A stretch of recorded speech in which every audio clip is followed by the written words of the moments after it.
Surana here, and today we are going to talk about Google Pay. Google Pay, once promoted by our former finance minister, late Shri Arun Jaitley ji, is today answering to the Delhi High Court.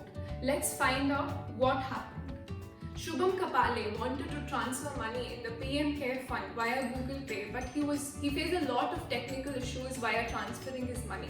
So under the public interest litigation, he filed a writ petition with the Delhi High Court stating three allegations or imposing three allegations against Google Pay. Now let us go through in detail what were the three allegations. So his first allegation was Google Pay is flouting or is violating the UPI interoperability rules. His second allegation was Google Pay is forcing its user to create a new UPI ID or a VPA, and his third allegation was Google Pay is not allowing the user to use their existing UPI ID or VPA. So now let us try to understand these allegations in simple terminologies and converting all the technical terms into a colloquial term. So firstly, Google Pay was first introduced under the trade name of Aneroid Pay on 11th of September 2015, and later on 8th of January 2018, it was renamed to be. How does Google Pay work? Google Pay is a digital wallet platform and online payment system. Now, what is digital wallet platform? What is online payment system? To me, a commerce background student, a chartered accountant, both these technical terms mean the same. Now let us understand what is the difference between a digital wallet and an online payment system. A digital wallet is like a purse wherein I have such amounts. Say I have 5,000 rupees in my wallet. I can spend, I can pay online to some other party or to some merchant from that wallet. Only my purchasing power is going to be only 5,000. But online payment system is I can use my entire balance available in my bank account to make payment. So this is a difference between a digital wallet and an online payment system. Government of India has a dream of digital India. Now they released many schemes. There have been many schemes which have been brought up by the government to make India a digitalized platform. NEFT, RTGS are one such schemes. But what is the problem with NEFT and RTGS? NEFT and RTGS takes a lot of time. We have to first enter the beneficiary details. We have to activate the account, and every transaction for NEFT and RTGS is going to take minimum of 2-3 hours. Now this is not going to make India digitized. So the government of India introduced a new scheme called the UPI, Unified Payment Interface, which makes transaction with just a click.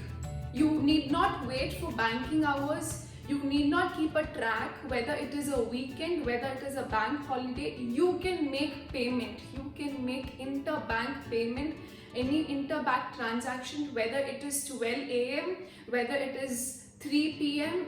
You don't have to wait for anybody. UPI is a scheme towards a digital India introduced by the government on 11th of April 2016.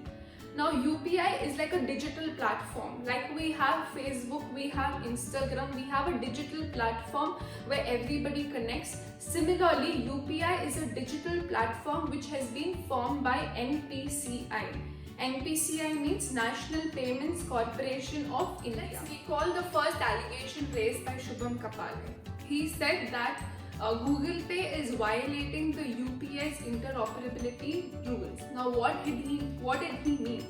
Now National Payment Corporation of India's website has a list of authorized payment providers. Only those people whose name is listed in that list can make online transaction happen, or legally only those people can make online transaction happen. So what Shubham Kapale meant was Google Pay's name is not there in the list of authorized payment providers, so hence it is violating the UPI's interoperability norms. Now when somebody outside that list makes online transaction payment, it is a very big risk. It's illegal.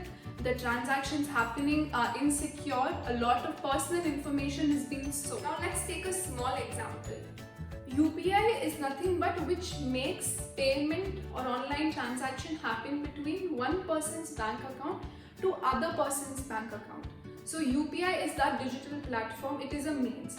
Now payment, you and me cannot directly access to somebody XYZ's bank account. So all the banks, mostly all the banks are registered on the UPI digital platform. Now people like you and me cannot access UPI if we do not have apps. So many apps like Google Pay, Paytm, PhonePe, etc. These are those apps which help transaction. They are just a mediator which connect the one bank to another bank. So what Shubham Kapale said, that Google Pay is not an authorized payment provider. Yes, it is not an authorized payment provider. It is a third-party app provider.